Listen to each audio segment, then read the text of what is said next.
한 번에 합격 해커스. 네, 여러분 안녕하십니까? 조창훈입니다. 오늘은 저랑 같이 이제 헌법 더 파이널 최종 정리 강의 4회차에 거쳐서 헌법 전반에 관한 쟁점에 대해서 살펴볼 예정입니다. 본격적인 강의에 앞서서 OT 경우로 해서 간단하게 이 강의의 취지라던가 그리고 향후 강의의 방향에 대해서 말씀해 드리겠습니다.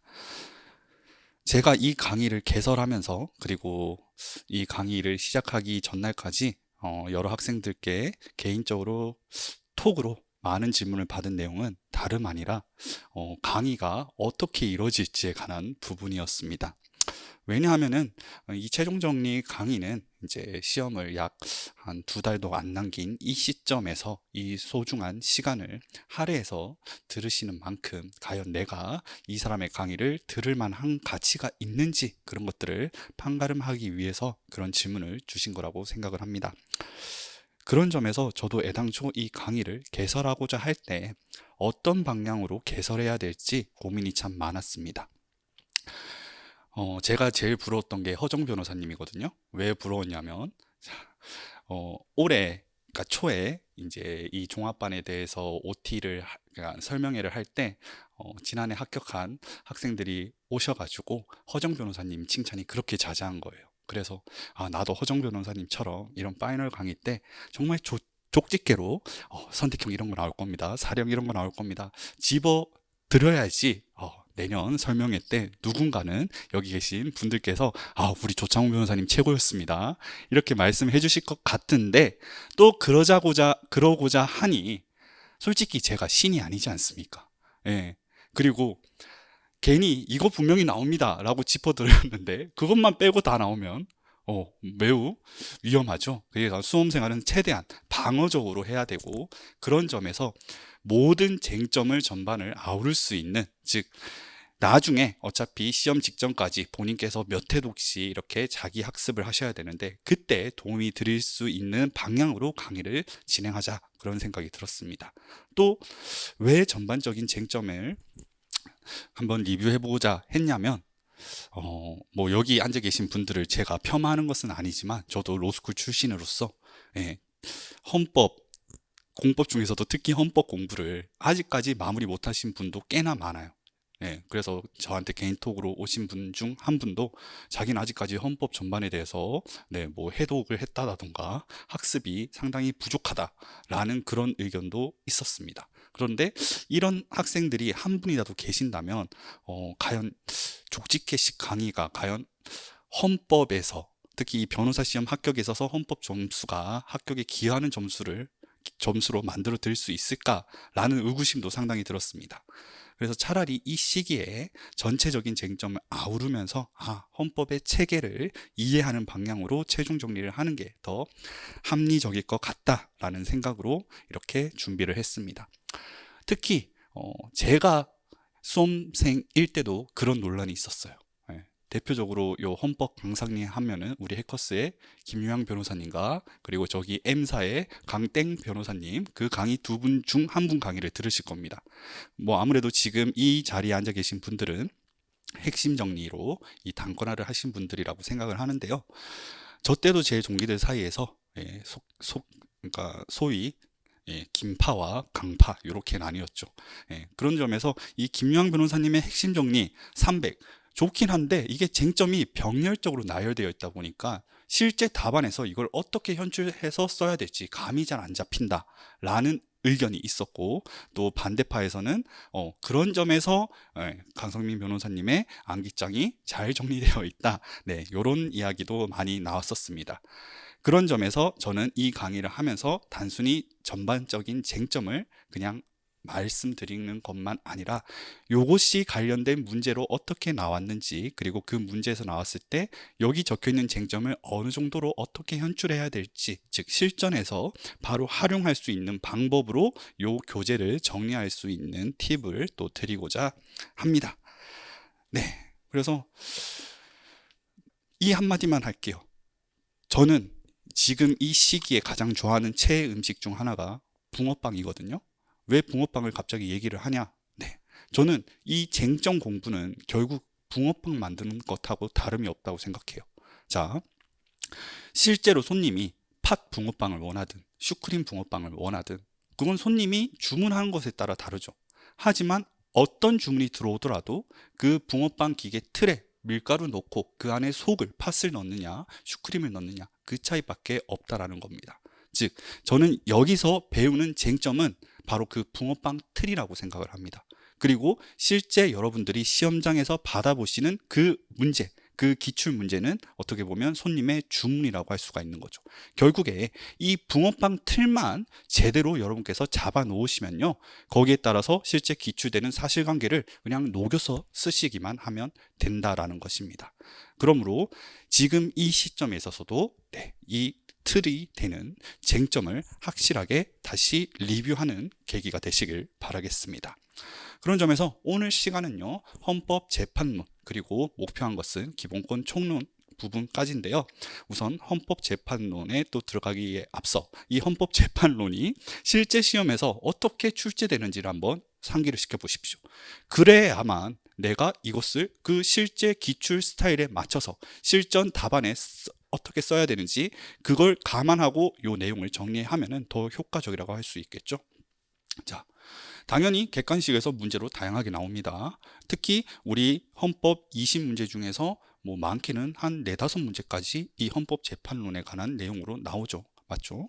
그리고 사례형 같은 경우에도 뭐 제1문에서 헌법 한 문제, 그러니까 가장 초반 문제는 뭐 해당 심판 청구가 적법한지 물어보는 그런 사례형 문제로 나옵니다. 물론 그냥 단순히 포괄적으로 해당 청구가 적법한지 물어본다라면 해당 심판 유형의 적법 요건에 관한 일반론을 다 설치를 하고 거기에 맞춰서 사안의 포섭을 해야 되겠죠. 다만 그렇게 모든 요건을 동등한 비중으로 두고 답안을 쓴다라면 답안지 아마 부족할 것입니다. 그런 점에서 보통 요게 15점에서 20점 분량으로 적법 요건에 관한 문제가 나올 때 내가 그 답안을 어떻게 효과적으로 써야 될지, 그러면 그 효과적으로 쓰려고 하면은 당연히 내가 중요하다고 이 문제에서 문제되는 쟁점이 뭔지 정확하게 파악을 하셔야 되겠죠. 그렇기 위해서는 이 관련된 내용을 잘 알고 계셔야지만 문제를 받아보고 이게 바로 문제되는 요건이겠네 라는 것을 파악하실 수가 있을 것입니다. 그 다음에 기록형 같은 경우에도 당연히 헌법 재판에 관한 기록형 답안을 쓸 때 무조건적으로 써야 되는 내용입니다. 뭐 물론 해당되는 문제에서 적법 요건 중 요것만 논해라 라는 부분이 있으면 그걸 중심으로 써야 되겠지만 보통은 다 보통 이제 헌법소원 청구라던가 아니면 위헌법률심판 제청 신청서가 나오니까 관련된 내용, 일반론을 내가 한 3-4줄 정도로 어떻게 압축을 하고 사내 포섭은 어떻게 해야 될지 다 감이 잡혀야 되는 것이겠죠. 그런 점에서 이 위헌법률심판 같은 경우에는 사례형이건 그리고 기록형이건 많이 출제가 되었습니다. 그리고 여러분들께서도 지금 이 시기라면 위헌법률심판의 적법 요건이 뭔지는 모르시는 분은 없으실 겁니다. 그래서 이 위헌법률 심판 요건에 관해서는 해당되는 내용만 찝어가면서 말씀해 드리겠습니다. 쟁점 1번, 테마 1번의 위헌법률 심판 요건입니다. 교재 2페이지고요. 위헌법률 심판 요건. 자, 우선 심판 대상 그것이 문제되겠죠. 법률 또는 법률 조항. 자, 근데 여기서 말하는 법률 또는 법률 조항은 국회에서 제정한 형식적 의미의 법률 뿐만 아니라 법률적 효력을 가지는 대통령의 뭐 긴급명령 아니면 긴급재정경제명령 처분이라던가 또는 헌법 제6조에 따라서 헌법에 의해서 체결, 공포된 조약 뿐만 아니라 국제 간섭으로 인정된 부분까지 다 법률적 효력을 가지는 것이죠. 그리고 나아가서 이것은 객관식으로 나올 수가 있겠지만 뒤에 테마 7번을 보시면 우리 미 군정 통치 당시의 법령 이것도 법률적 효력을 가진다라는 또 최근 판례가 나왔었죠. 그런 것들을 통해서 여기서 말하는 심판 대상이 어디까지 인정되는지를 판단하셔야 될 겁니다. 자, 여러분. 위헌법률 심판 대상이 법률 또는 법률 조항인 것, 제가 방금 말씀드린 내용 이걸 누가 몰라 라고 속으로 생각하실 수도 있습니다. 하지만 이것이 어떤 식으로 내 발목을 잡게 되냐, 자, 기록형에서 위헌법률 심판 제청 신청을 하던가 아니면 위헌심사형 헌법소원 관련된 기록 답안을 작성해야 되는데 뻔히 법률이 아닌 시행령 조항을 청구 취지에 아니면 네, 같이 포함시켜서 그렇게 잡아버리시는 분도 꽤나 있습니다. 그러므로 그렇게 기록형에서 내가 청구 취지를 작성할 때 위헌심사형 그리고 위헌법률심판은 법률 또는 법률적 효력을 가지는 것들이지, 그럼 시행령은 내 청구 취지에 적으면 안 되겠다라는 것도 다 감안을 하셔야 된다라는 것입니다. 그러면 두 번째 요건은 뭡니까? 네, 재판의 전제성인 거죠. 여기서 재판의 전제성이 또 모르시는 분은 없으실 겁니다. 자, 다만 여러분들께서 시간이 되신다면 보통 재판의 전제성에 관해서 적법 요건 일반론을 설시하실 때 이 전제성에 관한 일반론만 많이들 설시하십니다. 우리가 그렇게 외우고 있는 개적다 그 요건만 설시를 하시는 거죠.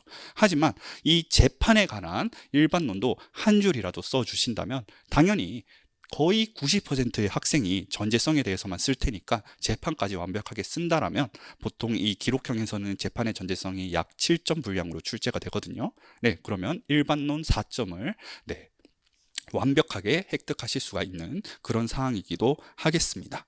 그래서 이 구체적인 내용은 또 뒤에서 상세하게 나오니까 그때 살펴보도록 하고요. 그다음에 세 번째 요건은 뭡니까? 네, 법원에 제청이 있어야 되겠죠. 자, 이 부분에 있어서도 상당수의 수험생분들이 쉽게 오류를 범하시는 게 뭐냐? 제청 신청과 제청을 또 구분하지 못하시는 수험생분도 계세요.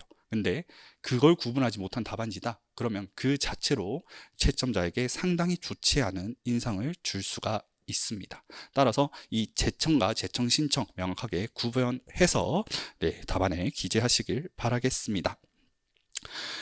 네, 그리고 이제 그 전제성 요건 중 마지막 요건, 네, 그 위헌 여부에 따라 다른 내용의 재판을 하게 될 것, 네, 다른 내용의 재판에 있어서도 결주 이내라는 구체적인 그 개념 설시 반드시 필요하죠. 그래서 이 부분을 누락하시는 부분이 있는데 그걸 누락하는 순간 전제성에 관한 일반론에서 마이너스 1점이 된다는 것 또한 유의를 하시길 바라겠습니다.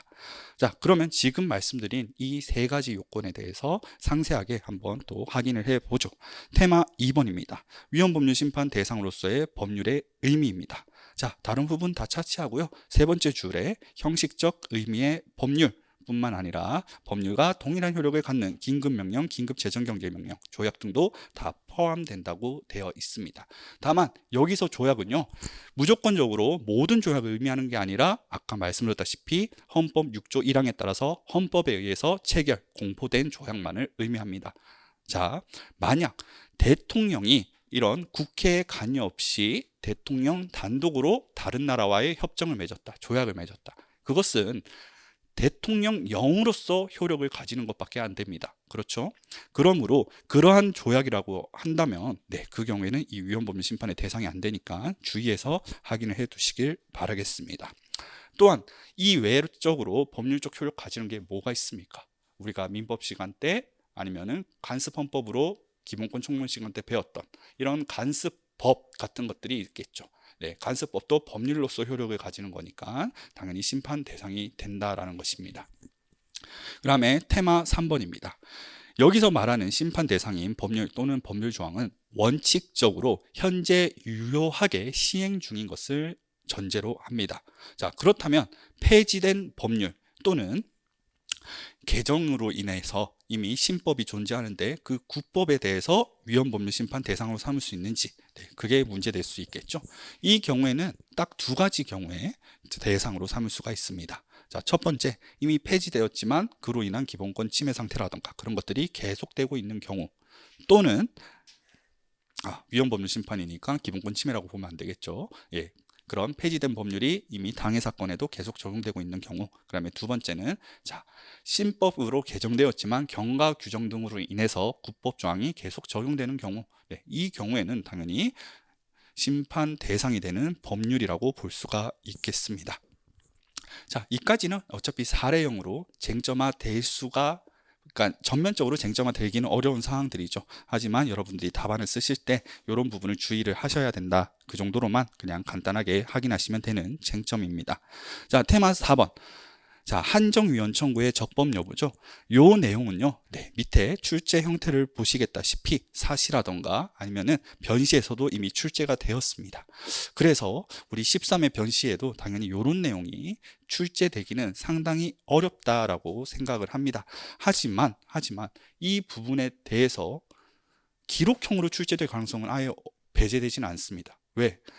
우리는 특히 헌법 기록형 같은 경우에는 심판 유형이 너무 정형화되어 있죠.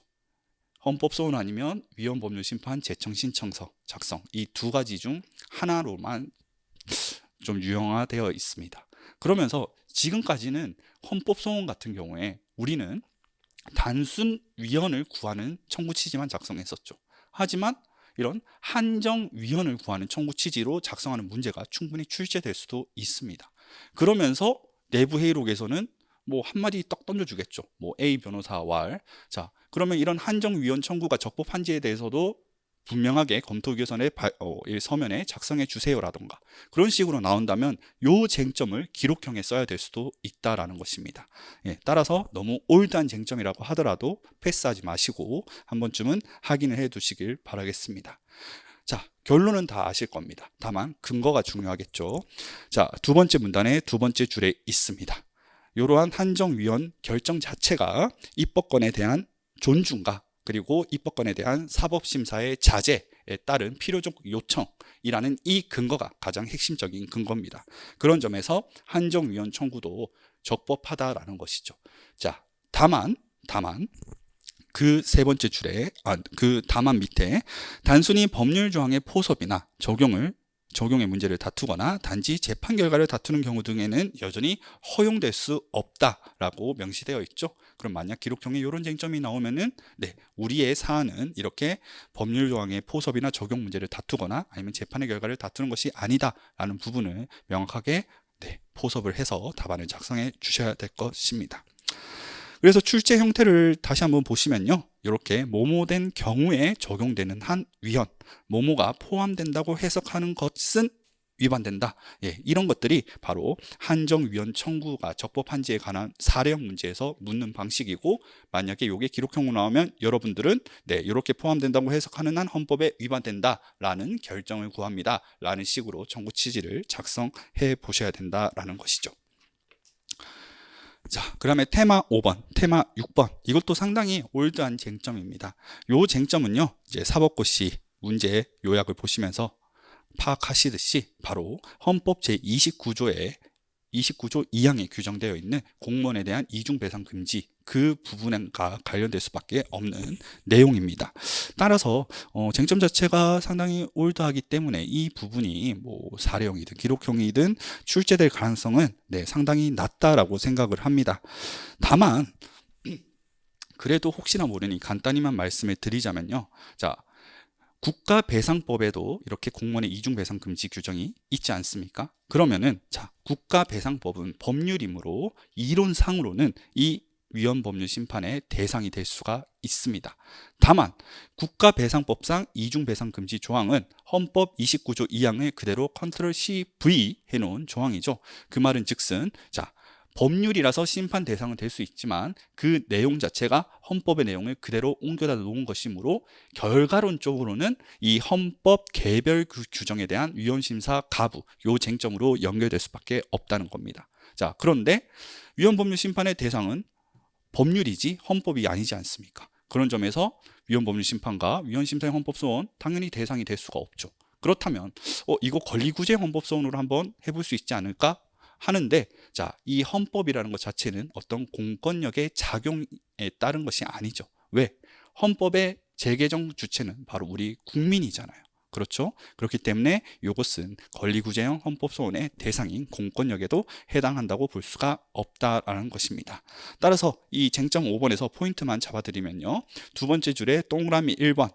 자, 위헌법률심판의 대상은 그 밑에 줄에 마지막 부분, 개별적 헌법 규정 상호 간의 효력상의 차등을 또 의미하는 것이 아니고 그리고 그 밑에 줄에 헌법은 그 밑에 줄 국민의 결단 내지 국민의 합의의 결과이므로 자, 마지막 줄 68조 1항의 공권력 행사의 결과로도 볼 수가 없다라고 해서 개별 헌법 규정에 대한 헌법 위헌심사는 불가능하다라는 것이 우리 헌법재판소의 판단입니다. 그리고 이제 헌법 규정의 위헌성 판단 기준은요, 뭐 이 부분은요, 뭐 사시에서는 쟁점이 됐다고는 하지만, 보시다시피 따로 판례가 적혀 있지 않죠. 그 말은 즉슨 우리 변호사 시험에서는 요 쟁점까지 물어볼 가능성은 더 희박할 거다라는 점에서 그냥 여러분께서 자체적으로 읽어보시고 과감하게 패스하도록 하겠습니다. 자, 그리고 이제 5페이지의 재판의 전제성에 관해서 살펴보겠습니다. 자, 위헌법률 심판 아니면 위헌심사형 헌법소원 기록형에서 적법 요건을 물으면 다른 것은 다 제외된다고 해도 자, 이 재판의 전제성에 관해서는 문제로 반드시 출제되고 있는데요. 그런 점에서 초반에 말씀드렸다시피 모든 학생들께서 이 전제성만큼은 잘 적으십니다. 하지만 재판에 관해서는 안 적는다고 말씀을 드렸죠. 자, 그런데 여러분께서는 자, 제 수업을 들으셨다면 재판의 전제성이라고 함은 이라고 하시면서 동그라미 1, 먼저 여기서의 재판이라고 함은 자, 세 번째 줄 실질적으로 법원의 사법권 행사에 해당하는 것으로서 그 다음에 동그라미 2, 여기서 전제성이라고 함은 하면서 또 전제성에 관한 일반론을 써 보시는 것이죠. 그래서 여기서 말하는 재판은 말씀드렸다시피 어떤 형식이나 절차 그런 것들을 불문하고 실질적인 사법권의 판단으로서 이루어지는 모든 것을 의미한다라고 그렇게 정리를 하시면 되겠습니다. 그 다음에 테마 9번으로 넘어가면요. 이제 재판의 전제성 의의가 나오죠. 여러분도 아시다시피 개적다 결주인해. 자, 이 부분에 있어서 자, 일반론은 다 아시니까 제가 시간 관계상 가감히 패스를 하겠습니다. 다만 자, 이 잘 적은 일반론에 맞춰서 그만큼 수준의 사실관계를 잘 포섭을 하지 못하세요. 예, 그래서 보통 아까 재판의 전제성이 제가 7점, 100점 정도로 부여된다고 했잖아요. 한 5점, 6점 받으시는 이유가 일반론은 잘 적었는데 사실관계 포섭이 그 일반론 쓰신 수준보다 못해서 그 부분에서 점수가 까이시는 분들이 꽤나 있으십니다. 자, 우리가 일반론에 대해서 넘버링을 딱딱 하면서 그리고 다른 내용의 재판이라고 하면 또 할 때 또 넘버링을 해가면서 일반론을 잘 적잖아요. 그러면 사실관계를 포섭을 하실 때요, 내가 설시한 일반론 그 순서에 맞춰서 사실관계를 구체적으로 포섭하시면 됩니다. 뭐 사례형은 그렇다 쳐도 기록형 같은 경우에는 이런 부분에 나오면은 당해 사건 번호라던가 또 그 사건을 담당하고 있는 법원이라던가 그런 것들이 모두 기록에 현출되어 있습니다. 기록에 현출되어 있지 않다면 문제에서 당해 사건은 뭐 서울행정법원 2019 뭐 땡땡땡땡으로 한다 이런 식으로 제시가 되어 있는 거죠. 그렇게 주어진 내용을요, 구체적 사실관계에 쓰냐, 포섭할 때 쓰냐 안 쓰냐에 따라서 1점이 왔다 갔다 하는 겁니다. 예, 상당히 보면 억울한 측면이 있죠. 그래서 여러분들은 이런 내용은 사실관계 포섭할 때 구체적으로 잘 적어야 되겠다라는 것들, 그런 거 분명하게 암기를 해 두시길 바라겠습니다. 게다가 뭐 지금 아직 우리 공법 같은 경우에는 3순환 진모가 시작되지 않았지만 지난 시즌 이렇게 공법 사례형 모의고사 답안을 채점해 보면요, 이상하게 그 위헌 여부가 문제되는 심판 대상 조항이 당해 사건에 적용될 것이라는 일반론에 맞춘 포섭을 누락하신 분이 꽤나 있었어요. 왜냐하면은 어차피 다른 내용의 재판을 하면서 그 위헌 여부에 따라서 주문, 즉 유죄로 갈지 무죄로 갈지 그렇게 달라지는 거니까 요거 당연히 적용된다는 것에 대한 포섭도 되지 않겠어? 라는 생각으로 그걸 누락하시는 분이 있는 것 같은데 의도적으로 그러지 마십시오. 설시한 요건에 맞춰서 하나하나 다 포섭을 하셔야지만 소중한 1점을 확보할 수가 있는 것입니다. 그러면서 테마 10번 간접 적용되는 법률 조항에도 재판의 전제성이 인정될 수 있냐라는 것인데, 이것은 재판의 전제성 요건 중에서 두 번째 요건, 즉 심판 대상 조항이 당해 사건에 적용되는 법률일 것과 관련된 내용인 것이죠. 원칙적으로는 직접 적용되는 법률 조항만이 전제성이 인정된다라고 할 것입니다. 자, 하지만 간접 적용되는 법률 조항이라고 하더라도 그 간접 적용되는 법률 조항의 위헌 여부에 따라서 직접 적용되는 법률 조항의 위헌 여부가 결정된다라던가 아니면 그 위헌 여부에 따라서 재판의 결과가 또 달라질 수 있다라던가 이런 식으로 양자 간에 실질적인 내적 관련이 있는 경우에는 간접 적용되는 법률 조항에 대해서도 재판의 전제성을 인정할 수가 있다는 것이죠. 자, 이 부분이 사례형으로 다이렉트로 나오면 어렵지 않으실 겁니다. 자, 그런데 또 난이도를 한번 더 꼬아서 기록형에서 위헌법률 심판 제청 신청서, 위헌심사형 헌법소원 청구서를 쓰는 문제인데 의뢰인의 희망사항으로 시행령 부분에 대한 위헌 여부를 다투고 싶다라는 희망사항이 되어 있어요. 그런데 요거 심판 대상은 법률 또는 법률 조항이기 때문에 시행령 부분은 어떻게 다툴 수 있지? 그래서 요거 그냥 다툴 수 없구나 하고 아예 배제해 버릴 수가 있는데, 자, 그 경우에는 그 시행령은 분명히 해당되는 모법에서 그것을 제정할 수 있는 위임의 근거 조항이 존재한다는 겁니다. 한마디로 그 시행령의 위헌 여부를 다투고 싶다는 말은 그 시행령의 위임 근거 법률 조항에 대해서 뭐 포괄 위임 금지 원칙이라던가 아니면 또 기타 다른 헌법 원칙 위반 여부를 다퉈라 라는 취지로 문제를 또 재해석할 수가 있겠죠. 네, 그런 점에서 그 모법의 조항은 간접 적용되는 조항으로서 그 모법 위임 조항이 위헌으로 판단될 경우 시행령 같은 경우에도 위임의 근거가 사라져 버리니까 법률 유보 원칙 위반으로서 헌법 위헌 여부를 다툴 수가 있게 되는 것이죠. 자, 그래서 이런 쟁점은 꼬아서 정말 어렵게 난이도가 출제됐을 때 출제될 수 있는 방향이다라는 것입니다. 자, 테마 11번 제청 후의 사정 변경과 재판의 전제성이라는 부분인데요. 이거 좀 상당히 조금 좀 이론적인 부분이 강한 쟁점이긴 해서요.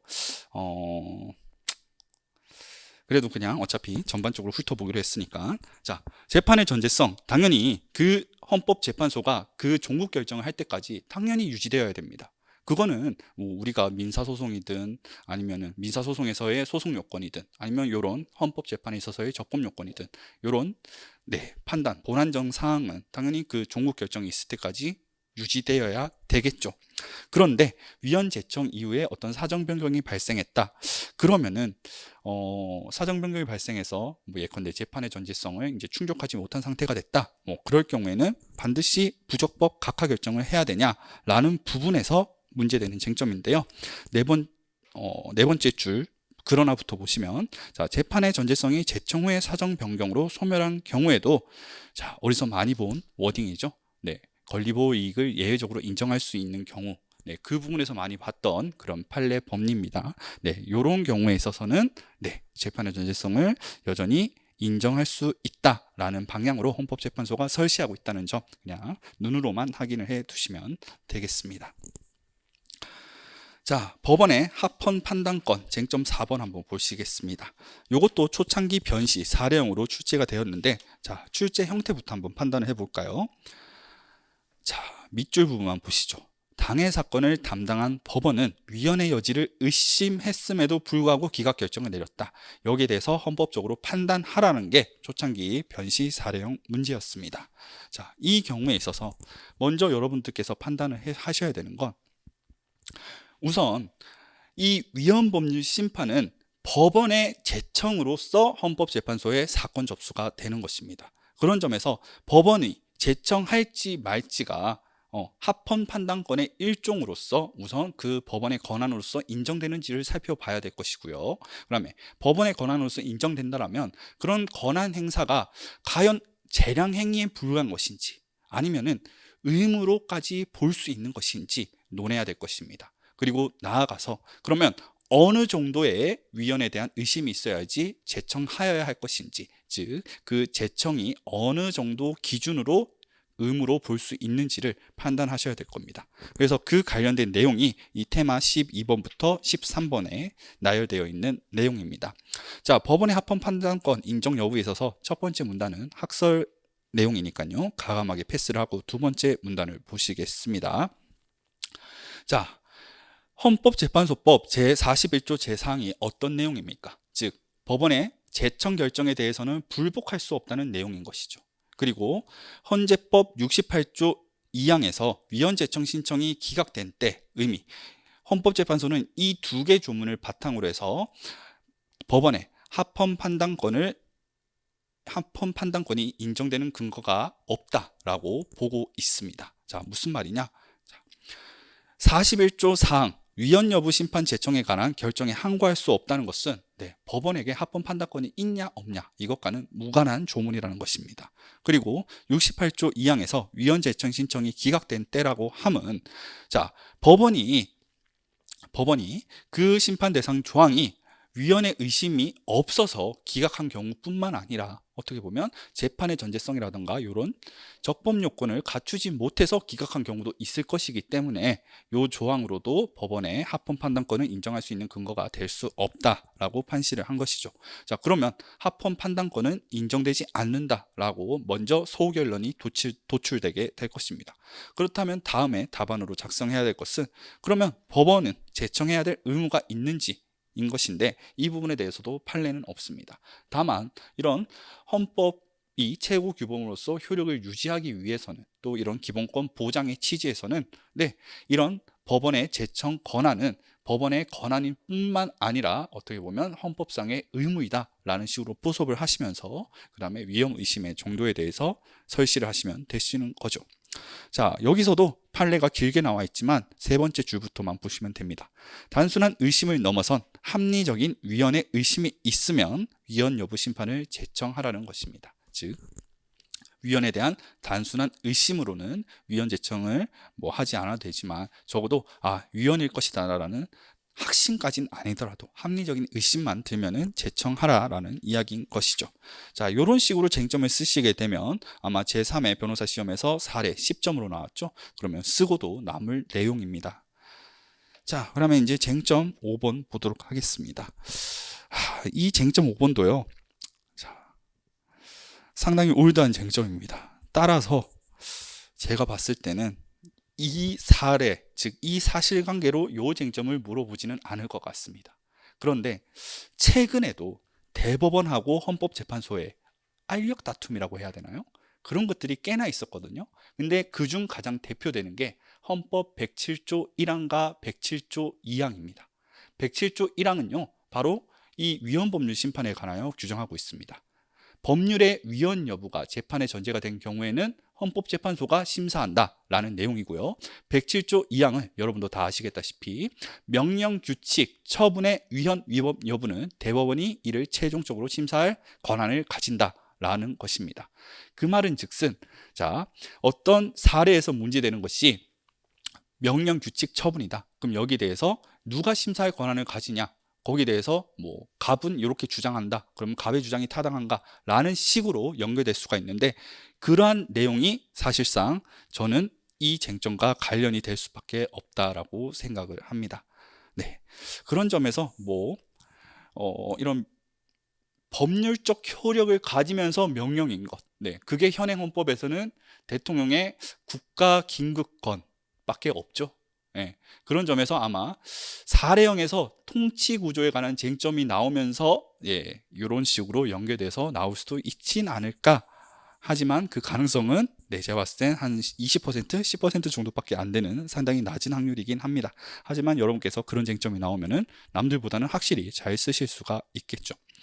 그런 점에서 긴급조치, 이걸 가지고 제가 정리를 해드리자면 우선 긴급조치가 법적 성질이 법률일까? 아니면은 대통령령일까? 그것부터 판단을 하셔야 됩니다.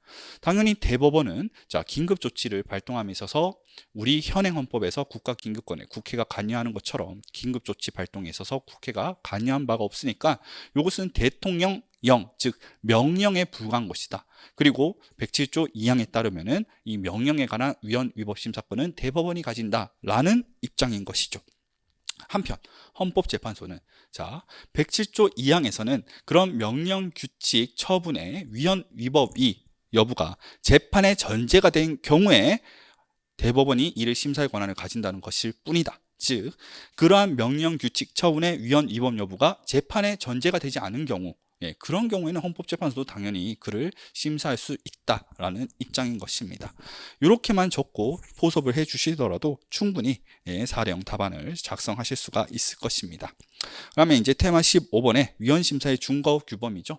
그래서 이 긴급조치에 관해서 위헌심사를 할 때 과연 준거가 되는 헌법은 무엇인가에 관한 쟁점이었는데 대법원은 긴급조치에 근거가 되었던 유심 헌법 그리고 현행 헌법 이 두 개를 모두 다 기준으로 삼아서 긴급조치가 위헌이다라고 판단을 했습니다. 하지만 헌법재판소는 포인트는 헌법의 동일성과 연속성이죠. 동일성과 연속성에 기해 봤을 때 현재 규범적 효력을 가지는 것은 현행 헌법뿐이다 라고 하면서 현행 헌법을 기준으로 긴급조치의 위헌 여부를 심사했습니다. 그래서 정리를 하면 이것은 사례형으로 다른 사실관계로 출제될 것이다. 그리고 출제될 가능성은 낮다라고 하더라도 그렇게 출제가 되면은 이런 내용을 기반으로 해서 특히 헌법 107조 1항과 2항의 내용에 대한 해석론을 가지고 작성하면 될 것이다. 그렇게 정리를 하시면 되겠습니다. 그리고 이 내용은요, 참 아이러니한 게 만약 선택형으로 나오면은 선택형 옆에 다툼이 있는 경우 판례 의함이라는 부가 조건이 달리잖아요. 저는 근데 출제자가 제발 안 그랬으면 좋겠는데 그 다툼이 있는 경우 판례 의함인지 아니면 더 세분화돼서 다툼이 있는 경우 대법원 판례 의함 아니면 다툼이 있는 경우 헌법재판소 결정에 의함, 즉 이렇게 단순히 판례 의함이 아니라 헌재 결정인지 대법원 판례인지 그 준거되는 기준으로 뭘 제시했는지에 따라서 선지의 정호 여부가 달라질 수도 있다는 겁니다. 그래서 최근에 변모였나요? 변모에서도 그것 가지고 장난친 객관식이 분명히 있었어요. 그래서 여러분들도 변시 본시험에서도 그런 선택형 조건에 따라서 선지 정호 여부가 달라질 수 있으니까 내가 본 선지네 라고 바로 정호 여부를 판단하지 마시고 문제에 부과된 그 조건까지 확인하신 다음에 그 조건에 맞춰서 한번 판단을 해 보시길 바라겠습니다. 자, 쟁점 6번 헌법 불합치 결정의 필요성이죠. 이것도 포인트만 잡고 가겠습니다. 네 번째 줄이네요. 단순 위헌 결정을 하면 혜택을 받아온 집단마저 더 이상 혜택을 받지 못하는 결과가 초래되는 경우나, 그리고 그 줄에 동그라미 2번 위헌 부분과 합헌 부분이 공존하고 있어서 단순 위헌 결정을 위헌 부분과 합헌 부분이 공존하고 있는 경우, 그리고 세 번째, 단순 위헌 결정을 하면은 법적 공백이 발생될 여지가 있는 경우, 자, 이런 경우에 있어서 헌법 불합치 결정을 할 필요성이 인정된다라는 것이죠. 자, 그리고 위헌 법률 심판 결정의 효력인데요. 자, 위헌 법률 심판의 적법 요건 다음으로 중요한 것이 이 효력 부분입니다. 근데 이 효력 부분에 있어서 변호사 시험 사례형에서 대대적으로 나왔습니다. 대대적으로 나왔어요.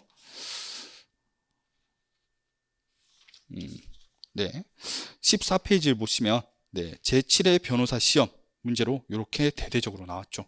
그래서 아마 13회 변시에서 참 시기가 이미 거의 한 6년 전이라서 아예 안 나온다고 볼 수는 없는데 그래도 한번 보도록 하겠습니다. 이 헌법재판소 결정의 효력에 있어서 당연히 중요한 것은 이 결정의 효력이 미치는 범위, 특히 그 소급표의 범위에 관한 문제일 것입니다. 다만 그냥 부가적인 쟁점으로서 우리 이 위헌 결정의 기속력에 있어서는 헌법재판소법 제47조 1항에서는 법원 및 국가기관을 구속한다라고 되어 있는데 그 국가기관에 국회도 포함되는지 거기에 관한 부가적인 쟁점이 있을 수가 있습니다. 자, 그런 점에서 그 부분도 그냥 학설의 논의의 영역이 있기 때문에 아마 큰 쟁점이 아니라 한 5점 쟁점으로 그렇게 나올 수는 있으니까 그 부분도 같이 한번 살펴보도록 하겠습니다. 그래서 기속력의 내용, 자, 이건 선택형 대비입니다. 세 번째 줄에 헌법재판소법은 그 밑에 줄 법률의 위헌 결정, 권한쟁의 심판 결정, 헌법소원 심판에서의 인용 결정에 대하여 기속력을 명시하고 있다라는 것입니다. 자, 요거는 선택형 대비입니다. 그 다음에 테마 19번이 아까 제가 말씀드린 부가적 쟁점, 즉 기속력에 영향을 받는 국가기관에 국회도 포함되는지에 관한 내용입니다. 그래서 이 부분은요 그냥 눈으로만 확인을 해 두시길 바라겠습니다. 왜? 아예 안 보고 문제가 나오면은 답이 없지만 그래도 한 번쯤 눈으로만 보고 답안을 쓰시면 더 낫기 때문이에요. 그래서 기속설, 비기속설, 제한적 기소설 이렇게 세 가지 학설 정도가 있는 것이고 헌법재판소는 이러한 판례가 있느니만 못하죠. 그냥 이런 여러 사정을 고려해서 신중하게 접근할 필요가 있다라고만 판시를 했습니다. 그러면 이제 테마 20번 위헌 결정의 기속력의 객관적 범위에 대한 것입니다. 특히 이 객관적 범위는요, 우리 출제 형태 제54회 사법시험 문제 요약을 보시면은 이거는 아마 변호사 시험에서도 또 이런 사실관계로 나올 수도 있다라고 생각을 해요. 왜? 이미 어떤 법률에 대해서 위헌 결정을 내렸는데 또 그와 동일한 내용으로 법률을 제정하려고 한다. 예, 그러면은 이거는 충분히 변시에서도 출제 가능성이 있는 부분이라고 할 수가 있겠죠. 그러면서 과연 그 동일한 법률인지 아닌지 어떻게 판단하냐라는 부분이 바로 첫 번째 문단에 나와 있습니다. 자, 두 번째 줄 마지막 부분. 입법 목적이나 동기, 입법 당시의 시대적 배경 및 관련 조항들을 종합적으로 판단해서 실질적 동일성 여부를 가린다라는 것이죠. 일반론만 아시면 사실관계는 쉽게 포섭하실 수가 있을 겁니다. 자, 그리고 이것도 객관식으로 많이 나오던 건데 과연 그럼 결정 주문에만 기속력이 미치냐 아니면 그 주문에 관한 중요한 이유 부분에도 기속력이 미치냐. 네. 근데 거기에 대해서 헌법재판소는 자, 그 이유 부분에 대해서도 자, 위헌 결정의 정족수인 6인 인상의 찬성이 유효할 거다라고 판시했다라는 것. 네, 그렇게 확인만 하시면 되겠습니다. 그 다음에 테마 21번입니다. 한정 위헌 결정의 기속력 인정 여부. 자, 이 부분도 자, 아까 대법원과 헌법재판소의 권력 다툼으로 배웠던 첫 번째 쟁점, 그리고 그 두 번째 권력 다툼이 바로 이 쟁점이라고 할 수가 있는 것이죠. 왜냐? 헌법재판소 법에서는 47조에서 위헌 결정에 대해서만 그 효력을 규정하고 있습니다. 그런데 거기서 말한 위헌 결정에 대해서 대법원은 야, 그 위헌 결정은 단순 위헌 결정만을 의미하는 거야. 그리고 헌법재판소는 자, 아니야. 위헌 취지의 결정을 포괄하는 것이야. 라는 점에서 자, 우리가 아는 헌법 불합치 결정이라던가 아니면 한정 위헌 결정이라던가 이런 식의 위헌 취지의 헌법재판소 결정도 모두 위헌 결정의 효력이 인정되는 거야. 라는 입장인 것이죠. 그래서 대법원에 왜 그것이 한정 위헌 결정의 기속력이 인정할 수 없는지에 대해서 근거로 삼을 수 있는 게 우선 한정 위헌 결정이라는 것은 우리가 생각해 보면 이렇게 해석하는 한 위헌이다 라는 내용이죠. 한마디로 법률에 대한 해석 문제라는 겁니다. 근데 법률의 해석과 적용에 관한 권한은 대법원을 필두로 하는 법원이 가지는 거죠. 그러므로 이러한 한정 위헌 해석은 자, 법원의 권한이지 헌법재판소 권한이 아니다라는 것입니다. 그게 가장 포인트인 것이죠. 그다음에 헌법재판소 같은 경우에는 자, 아니 법률의 위헌 여부를 가름에 있어서 그 법률의 해석은 당연히 이뤄지는 뭐랄까 필수 과정이지 않느냐. 근데 뭐 그것 때문에 우리가 그런 법률 해석을 할 수 없다라는 건 말이 안 된다라는 취지인 것이죠. 그래서 헌법재판소 견해 중에서 주요 근거는 두 번째 줄에 있는 위헌 심사는 당연히 법률 조항에 대한 해석이 전제되는 것이고 또한 이러한 변경 결정이 그 다음 페이지에 있는 두 번째 줄 입법자의 입법 형성권에 대한 존중과 헌법재판소의 사법심사의 사법적 자제를 위해서 필수적인 것이다 라는 취지로 이렇게 변경 결정의 기속력도 인정하고 있습니다. 그래서 이제 55의 사시 문제 요약 부분을 보시면요. 자, 밑줄 부분. 한정위헌 결정 선고를 했음에도 불구하고 법원은 법률 해석의 권한이 대법원을 정점으로 하는 법원에 있다는 이유로 위 규정이 헌법에 위반되지 않는다고 판단해서 갑의 취소 청구를 기각하였다. 이에 대해서 논평하라라고 되어 있습니다. 사시니까 논평이라는 말이 썼는데 뭐 여기에 대해서는 우리 변시에서는 뭐 이 경우 법원의 주장이 타당한지 검토하시오. 내지 아니면 이 경우 뭐 갑이 취할 수 있는 헌법적 수단이 무엇인지 네, 판단하시오. 이런 식으로 문제가 나올 수 있겠죠. 그렇다면 우리는 지금 배운 한정위헌 결정에 대해서 기속력이 인정되는지 인정되지 않는지 이 쟁점뿐만 아니라 추가적으로 또 뭘 생각할 수 있겠습니까? 네, 재판 헌법 소원도 한번 생각해 볼 수가 있겠죠. 왜? 분명히 헌재법 68조 1항에서는 공권력을 대상으로 삼으면서도 공권력 중에서 법원의 재판을 원칙적으로 제외한다라고 되어 있습니다.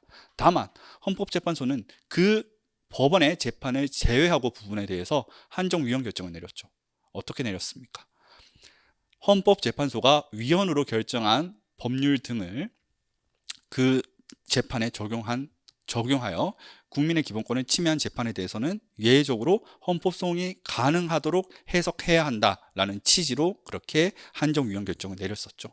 그러면은 네, 그런 쟁점까지 연결해서 만약 요게 우리 변시에 나오면은 재판 헌법 소원에 관한 내용도 써야 될 필요성이 있다라는 것입니다. 자, 그러면 이제 테마 22번 기속력과 심판 이익 관련성, 뭐 파면할 수 없는 경우 탄핵 심판의 이익 여부인데요. 이거는 사례형 기록형으로 나올 가능성보다는 선택형으로 나올 가능성이 높겠죠. 특히 파면할 수 없는 경우에 탄핵 심판 이익 여부, 요 내용보다는 최근 판례로 한번 나왔었던 것 같은데요. 문제로도 나왔었던 것 같고, 뭐 이렇게 탄핵 심판 도중에 그 탄핵 대상자가 뭐 퇴직하거나 파면된 경우, 그때는 뭐 그 해당되는 본안 판단에 대해서 어떤 결정을 내려야 되는가, 그 부분에 대해서 객관식으로 나왔었죠. 그래서 그 경우에는 헌법재판소가 기각 결정을 해야 된다라는 거, 그것도 다 아실 겁니다. 자, 테마 23번 헌법 불합치 결정의 기속력이죠. 근데 이 경우도요, 그냥 한정위원 결정, 즉 변형 결정의 기속력 관련된 쟁점이 그대로 쓰여진다고 생각하시면 됩니다. 다만 헌법 불합치 같은 경우에는 세부적으로 두 가지 유형이 있잖아요. 잠정 적용 헌법 불합치가 있고 적용 중지 헌법 불합치가 있을 겁니다. 그렇다면 그 앞선 한정 유형 결정의 기속력과 관련된 그 일반론, 대법원과 헌법재판소의 대립 그 법리를 쓰시고, 다만 헌법 불합치 결정 중에서 기속력이 인정된다는 전제하에 잠정 적용 헌법 불합치 같은 경우에는 다른 국가기관은 그 헌법 불합치 결정된 심판 대상 조항을 입법 개선 시한까지는 계속 적용해서 어떤 국가 권력을 행사할 수 있다라는 얘기인 것이고, 적용 중지 헌법 불합치 같은 경우에는 당연히 그 적용을 하지 말아야 된다라는 점에서 기속력이 발생한다라고 구체적으로 쓰시면 되시는 거죠. 자, 그다음에 합헌 결정의 기속력인데요. 이 부분은 그냥 패스하도록 하겠습니다. 자, 왜냐하면은 우리가 뭐 대표적으로 간통죄 같은 경우에도 서너 차례 합헌 결정이 있었다가 최근에 위헌 결정이 있었잖아요. 맞죠? 그러면은 합헌 결정에 대해서 기속력이 인정된다라고 한다라면 아마 한 번 합헌 결정이 있으면 더 이상 그 심판 대상에 대해서 뭐 이렇게 위헌 청구라든가 그런 것들을 하기 어려울 것입니다. 그런 점에서 요 내용이 실제 변시로 출제될 가능성은 가장 낮다라고 저는 생각을 합니다. 그리고 테마 25번입니다. 요 내용은 말씀드렸다시피 중요한 쟁점이긴 합니다만 변호사 시험 7회에 대대적으로 출제가 된 적이 있어가지고 중요 내용을 중시로만 짚고 넘어가겠습니다. 자, 헌재법 47조 2항에서는요, 원칙적으로 위헌 결정의 효력은 장래에 향해서 발생하는 것으로 규정되어 있습니다. 그렇죠? 그러면서 47조 3항에서는 대신에 그 심판 대상 조항이 형벌에 관한 법규인 경우, 그러니까 법률인 경우에는 소급해서 효력을 상실한다라고 되어 있습니다. 다만 거기에서도 또 예외를 두고 있는 게 뭐냐, 근데 그 형벌 법규에 대해서 종전에 합헌 결정이 있었던 경우에는 그 합헌 결정이 있었던 날의 다음 날로 소급해서 효력을 상실한다는 것이죠. 자, 그러면 여기서 우리는 끝날 것이 아니라 거기에 따라서 47조 제4항에 따라서 재심 청구가 가능한 범위까지도 판단을 해 보셔야 될 겁니다. 흔히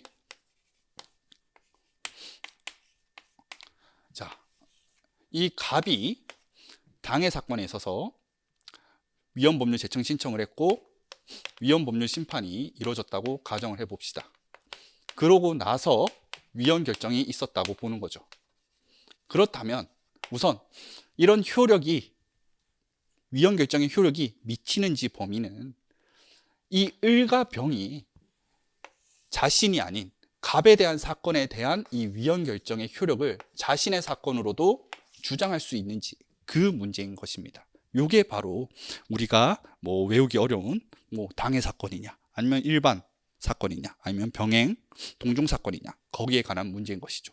자, 그렇다면 을은 어찌됐건 법원에 재판을 하고 있었습니다. 물론 이 재판을 통해서 위헌 법률 심판 제청까지 들어갔던지 아니면 그냥 제청까지는 아니더라도 이미 일반 사건에서 사건이 진행되고 있었던 거죠.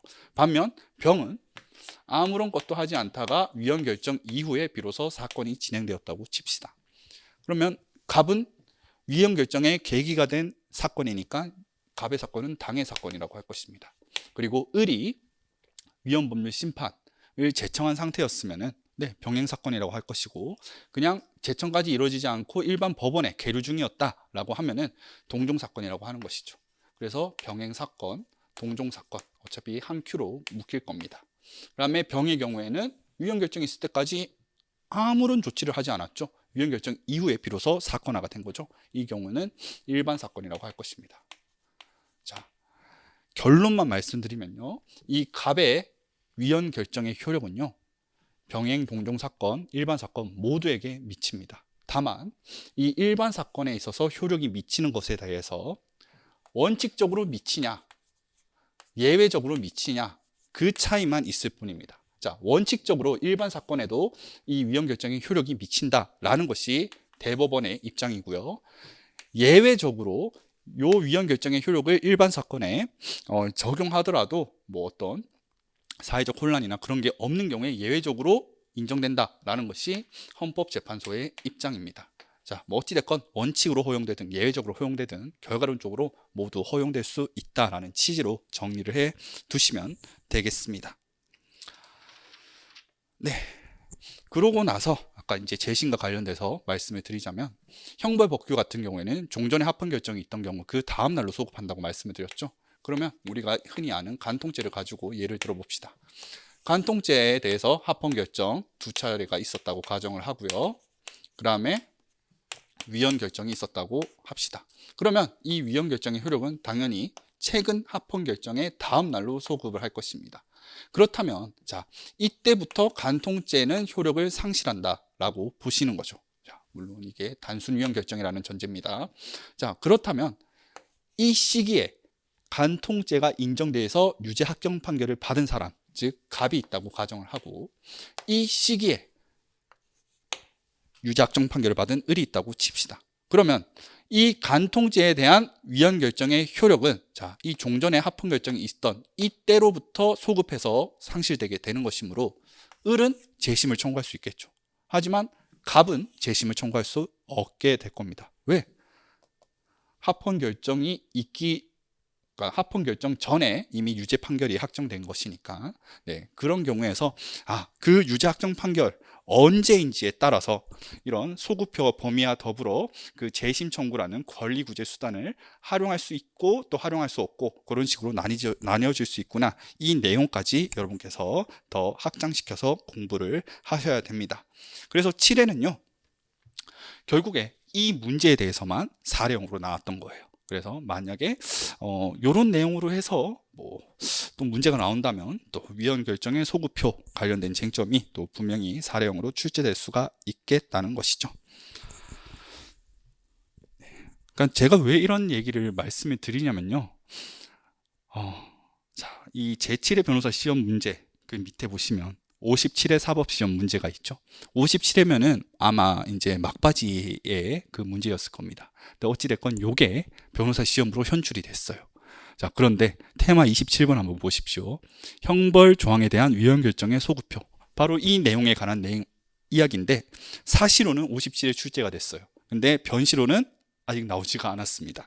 근데 사실 문제를 한번 보시면 자, 세 번째 줄에 있는 2008년 10월 30일에 위 조항에 대해서 합헌 결정을 하였으나 2015년 2월 26일에 위헌 결정했다는 거죠. 그 말은 즉슨 자, 요 조항에 대해서는 위헌 결정의 효력이 종전 합헌 결정인 10월 30일의 다음 날인 31일로 소급해서 효력이 발생한다는 것입니다.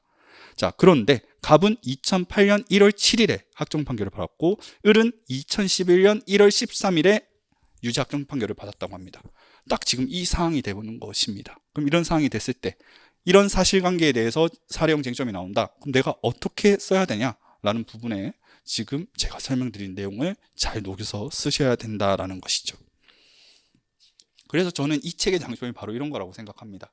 지금까지 어떤 쟁점에서 실제 변시 기출이 나왔는지, 그리고 변시에서 기출된 게 최근에 기출된 건지 아닌 것인지, 또 사시에는 기출됐지만 아직 변시에 기출되지 않았다는 거. 그러면 이렇게 문제가 달려있는 쟁점을 중심으로만 완벽하게 학습을 더 기할 수 있는 그런 점에서 이 책의 장점이 있다고 저는 생각을 합니다. 자, 16페이지 28번 쟁점. 자, 요거는 행정법 시간에도 많이 나왔던 거죠. 결국에 중대 명백설에 따라서 판단을 하는데 이런 위헌 결정이 있기 전까지는 객관적으로 명백하다고 볼 수가 없기 때문에 당연 무효 사유가 아닌 취소 사유에 불과하다라는 것. 세 번째 줄에 그 세 번째 줄부터만 확인하시면 되겠습니다. 자, 그리고 어차피 위헌 심사형 헌법소원 본질적으로 위헌법률 심판에 기반하고 있으니까 이 부분까지 하고 1교시 마감하도록 하겠습니다. 자, 테마 29번 위헌심사형 헌법소원의 요건. 자, 위헌법률 심판의 요건 그대로 들어갑니다. 심판 대상 조항이 법률 또는 법률 조항일 것. 그리고 두 번째 재판의 전제성 이까지 그대로 들어갑니다. 다만 자, 위헌심사형 헌법소원은 제청 신청이 기각되었을 때 할 수 있는 거죠. 그런 점에서 당연히 법원의 제청이라는 요건은 빠지고 거기에 제청 신청하였으나 기각당하고 그리고 기각당한 날로부터 30일 이내에 청구할 것이라는 요건이 대체되죠. 그리고 헌재법 25조 3항에 따라서 청구인이 사인인 경우에는 변호사 강제주의가 적용되죠. 그래서 변호사 강제주의 요건까지 추가됩니다. 자, 다만 재판의 전제성 요건 중에서 당해 사건이 적법하게 계속 중일 것이라는 요건. 자, 이 부분은 위헌심사형 헌법소원에서는 조금 다르게 판단이 되죠. 어떻게 다르게 판단이 됩니까? 위헌법률 심판 제청된 경우에는 당해 사건의 재판부도 합리적인 의심이 드니까 제청을 한 거잖아요. 그 말은 즉슨 당해 사건 재판부는 그 헌법재판소의 결정이 있을 때까지 당해 사건을 정지를 합니다. 그러니까 그 소속 계속 중이라는 요건은 제청 시부터 헌법재판소의 결정이 있을 때까지 충족할 수가 있는 겁니다. 따라서 위헌법률 심판에 있어서의 계속 중이라는 요건은 헌법재판소 결정이 있을 때까지 충족되고 있어야 됩니다. 하지만 위헌심사형 헌법소원 같은 경우에는 당해 재판부가 요거 위헌에 의심 없어. 그래서 기각하는 거잖아요. 그러면 당해 사건의 재판부는 정지하지 않고 당해 사건을 계속해 나갑니다. 그 말은 즉슨 헌법재판소 결정이 있기 전에 이미 당해 사건이 종료될 수가 있다는 거죠. 그렇다면 위헌법률 심판에서와 똑같은 기준으로 계속중 요건을 판단하게 된다면 위헌심사형 헌법소원 적법 요건을 통과하는 게 거의 없을 겁니다. 그런 점에서 이 위헌심사형 헌법소원에서의 계속중 요건은 딱 이 시점에만 충족하고 있으면 됩니다. 그게 언제입니까? 위헌법률 심판 제청 시에만 그 소송 요건, 소송 계속 중이라는 요건을 충족하면 된다라는 것이죠. 따라서 그 내용도 여러분께서 모르시는 분은 없을 겁니다. 그렇게 해서 자, 넘어가도록 하고 그 다음에 표준 판례 실려져 있죠. 그 중에서 첫 번째 표준 판례는 다 아실 거고 두 번째 표준 판례 여기서 말하는 당해 사건의 소송 절차는 자, 객관식용입니다. 1심, 2심, 3심 모든 심급을 통트는 것이라고 보시면 됩니다. 따라서 당해 사건의 소송 절차는 당해 사건의 상소심 소송 절차도 포함된다라는 것이죠. 그 다음에 위헌심사형 헌법소원에서 재판의 전제성 그 부분인데 여기서는 아까 말씀드렸다시피 재판의 전제성이라는 일반론은 위헌법률 심판과 다 동일하고 다만 소송 계속 중 요건에 대한 판단 기준만 달라진다라는 것만 확인을 하시면 되겠습니다. 그 다음에 테마 31번인데요. 이것도 제가 봤을 때 쟁점화가 될 수 있을까 싶은 내용입니다. 그래서 객관식용으로만 정리하시면 되겠습니다. 자, 헌법재판소법 39조에서는 일사부재리 원칙을 규정하고 있습니다. 일사부재리 원칙은 당연히 쉽게 말해서 민사소송법으로 따지면은 중복재소하지 말라 그런 의미지 않겠습니까? 그럼 여기서 동일한 소인지 아닌지 어떻게 판단을 하냐? 다른 거 필요 없습니다. 세 번째 줄에 동일한 사건인지 그리고 동일한 청구인인지 동일한 심판 유형인지 그리고 그 밑에 줄 동일한 심판 대상인지 자, 이것들이 동일하면은 동일 사건으로 본다라는 것입니다. 이렇게 정리를 하고 이제 넘어가시면 테마 32번이죠. 자, 요거는 그래도 사시에서 두 차례로 쟁점이 나왔던 것이네요. 헌재법 68조 1항에 의한 헌법소원과 헌재법 68조 2항에 의한 헌법소원을 동시에 청구할 수 있냐? 바로 그 문제인 것입니다. 만약에 이것이 동일한 소송이다라고 한다면 당연히 일사부재리 원칙에 따라서 중복 청구할 수 없겠죠. 하지만 우리가 아까 봤던 법리에 비춰보면 자, 심판 유형까지 동일해야지 동일한 사건으로 봤죠. 그런데 이건 헌재법 68조 1항의 소원이고 그 다음에 68조 2항의 소원, 즉 심판 유형이 명백하게 다르죠. 따라서 이런 부분에 있어서는 일사부재리 원칙에 위반되는 것이 아니다라는 겁니다. 그런 점에서 첫 번째 문단에서 밑에서 세 번째 줄, 자, 따라서 두 심판 청구의 실질과 인정 취지 및 청구 요건이 상이함으로 중복재소라 할 수 없다. 이 부분만 체크하고 넘어가시면 되겠습니다. 그러면서 이제 두 번째 문단에서는 뭐 상당히 길게 뭐 나와 있는데, 자, 여기서는, 자, 이거 어떻게 말씀드려야 될까요? 자, 두 번째 문단의 다섯 번째 줄 중간 부분 보시면 그런데 라고 되어 있죠.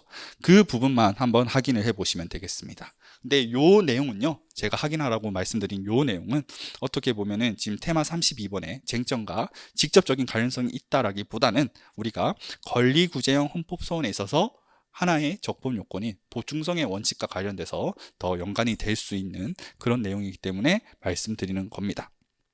자, 그런데에서부터 그 이제 밑으로 한 세네 줄 내려가 보시면, 자, 뭐뭐 볼 여지가 있지만, 자, 그러면서 그 형벌 조항을 위반하여 기소된 후에는, 네, 재판 과정에서 그 형벌 조항이 법률인 경우에는 위헌법률심판 제청 신청을 통해서 헌법재판소에 판단을 구할 수 있고, 명령 규칙인 경우에는 곧바로 법원에 그 위헌 여부를 구할 수 있다. 자, 이 말은 즉슨 권리구제 헌법소원에서 보충성 원칙, 즉 다른 법률의 권리구제 절차가 마련되어 있는 경우에 해당한다고 볼 것이죠. 그렇죠? 그렇기 때문에, 자, 이 경우에는 보충성의 원칙에 따라서, 네, 그 형벌 조항에 대해서는 권리구제 헌법소원 제기가 불가능하다라는 것입니다. 특히 지금 뭐 관련된 내용이 나와서 말씀을 드리자면, 사례형에서는 여러분들이 크게 어려워하지 않으세요 돼요. 근데 기록형에서 심판 대상을 정할 때 어려움을 겪으시는 분들이 꽤나 있습니다. 어떤 경우냐? 자, 행정법규에서 일반 형법과는 달리 구성 요건과 그리고 거기에 관한 처벌을 별개의 조항으로 규정해 놓죠. 맞죠? 그럴 경우에 만약 권리구제형 헌법소원을 청구하고자 한다. 그러면은 이 구성 요건 조항을 대상으로 삼아야 되는지, 이 처벌 조항을 대상으로 삼아야 되는지, 거기에 따라서 청구 취지 잘못 적어버리면 한 5점이 까여버리는 거죠. 그래서 여기서부터 어려움을 겪는 경우가 많습니다. 근데 권리구제형 헌법소원 같은 경우에는 우리가 다음 교시에 보겠지만 적법 요건 중 직접성이라는 요건을 요합니다. 즉, 그 문제되는 공권력의 작용으로 인해서 다른 공권력 작용을 매개하지 않고 그 자체로 인해서 기본권 침해를 야기시키는 공권력을 대상으로 삼아야 된다라는 것입니다. 자, 그러면 처벌 조항이냐, 구성요건 조항이냐, 도대체 어느 조항이 그 당사자의 기본권을 직접 침해하느냐, 거기에 대한 판단은요, 네, 제가 말씀드릴 수가 없어요. 왜냐? 의뢰인의 희망사항을 보셔야 됩니다. 또는 내부 회의록을 보셔야 돼요. 어떤 사람이 그 법무법인을 찾아온 당사자가 이러한 행위를 처벌하는 것 자체가 헌법에 위반된다, 그걸 다투고 싶다라고 한다면 구성요건 조항을 심판 대상으로 삼으셔야 되는 거죠. 반면에 그 의뢰인이 희망하는 바가 이런 것들을 처벌하는 것까지는 오케이, 인정을 해. 그런데 야, 이건 너무 과도하게 처벌하는 거 아니야? 즉 체계 정당성 위반이라던가 그 형벌에 관한 그 처벌의 형량이라든가 그런 게 너무 과하다라는 취지로 다투고 싶어 한다라면 이 처벌 조항이 직접성이 인정되는 조항이겠죠. 따라서 그런 부분은 기록의 내용을 보시고 당사자가 어떤 취지로 다투고 싶어 하는지를 통해서 직접성이 인정되는 조항을 정하시고 그것을 청구 취지로 적으시면 된다라는 것입니다.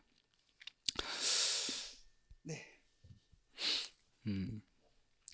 그리고 테마 33번 위헌심판 대상의 확장에 대해서 살펴보겠습니다. 이것은 위헌심사형 헌법소원의 적법 요건 중 기각된 때라는 요건과 관련이 있다라고 볼 수가 있습니다. 자, 이게 왜 그렇냐면 실제로 우리 시험에서도 나왔던 것인데 위헌법률 심판 제청 신청을 한 조항 이것 플러스 실제로 위헌심사형 헌법소원을 할 때는 제청 신청하지 않은 조항까지 포함해서 위헌심사형 헌법소원을 청구했다. 그러면은 이 각 청구에 있어서 적법 요건을 판단하라, 적법한지 판단하라, 그런 문제가 있었습니다. 그러면 심판 대상 조항이 두 개다 보니까 두 개를 나눠서 적법 요건을 판단해야 되겠죠. 그러면서 이 부분에 대해서 판단할 때, 즉 위헌법률 심판 제청 신청에 포함되지 않은 이 대상 조항도 과연 적법한지 판단할 때 그때 요 쟁점이 쓰이는 겁니다. 자, 세 번째 줄 어떻게 보면 이건 쟁점의 정리라고 할 수가 있겠네요. 자, 위헌 여부 심판 제청 신청을 하지 않았고 따라서 법원의 기각 결정도 없던 경우 헌법소원 심판 청구에 이르러 위헌으로 주장하는 법률 조항에 대한 헌법소원이 적법한지가 문제된다 라고 하면서, 자, 원칙적으로는 심판 청구 요건을 갖추지 못한 것으로서 부적법 하나, 자, 예외적으로 그 기각 각하한 법원이 실질적으로 판단하였거나 아니면은, 자, 제청 신청한 조항과 필연적으로 어떤 연관관계를 맺고 있다. 그래서 묵시적으로나마 제청 신청 기각 결정을 함에 있어서 판단한 것으로 볼 수 있다. 그렇다면, 네, 그 심판 대상이 인정된다라고 한 것이죠. 그런 점에서, 자, 제3의 변호사 시험 문제 한번 봅시다. 제가 아까 말씀드렸다시피 지금 딱 이 구조인 겁니다. 첫 번째 밑줄, 자, 위헌법률 심판 제청 신청한 대상 조항은 도로교통법 제93조 제1항 2호 뿐입니다. 그런데 그 밑에 밑줄을 보시면, 자, 요 93조 제1항 2호뿐만 아니라 제148조의 2, 즉 벌칙 조항에 대해서도 위헌심사에 헌법소원을 청구했죠. 그러면은 문제, 의뢰 헌법소원 심판 청구 사건에서 위헌심판의 대상을 확정하시오. 즉, 이 부분에 관해서 적법 요건을 검토하라는 이야기인데, 그 말은 즉슨, 자, 93조 1항 2호에 대해서는 기각 결정이 있었으니까 크게 문제되지 않을 것이나, 이 148조의 2는 기각 결정을 받지 않은 조항이므로 아까 우리가 방금 읽었던 것처럼 어떤 필연적으로 그 기각 결정에 있어서 실질적으로 판단했거나 아니면 묵시적으로나마 판단한 조항인지를 여러분께서 그 법리를 설치하시고 포섭을 해서 결론을 도출하셔야 한다는 것입니다. 자, 그런 부분에 있어서 뭐 요 내용 자체로 어떻게 보면은 조금 판단하기는 어려우실 수도 있지만, 사후적으로 제가 말씀을 드리자면, 이 93조 1항 2호와 그리고 벌칙 조항은 어떤 필연적인 내적 관계를 가지고 있다라고 볼 수가 없고, 게다가 그런 점에서 묵시적으로나마 기각 결정을 함에 있어서 재판부가 판단했다라고 볼 수 없다는 점에서 요 위헌심사의 헌법소원의 심판 대상은, 네, 도교법 제93조 제1항 2호로 한정된다라는 것이, 네, 결론이었습니다. 뭐 자세한 부분은, 자, 뭐 우리 김영환 변호사님께서 쓰신 사례집을 보시면요, 네, 제3회 이 문제를 찾아가시면, 네, 확인하실 수가 있습니다. 자, 그러면 1교시가 어느 정도 진행이 되었으니까요, 권리구제형 헌법소원에 관한 내용은, 네, 한 10분 쉬었다가 진행하도록 하겠습니다.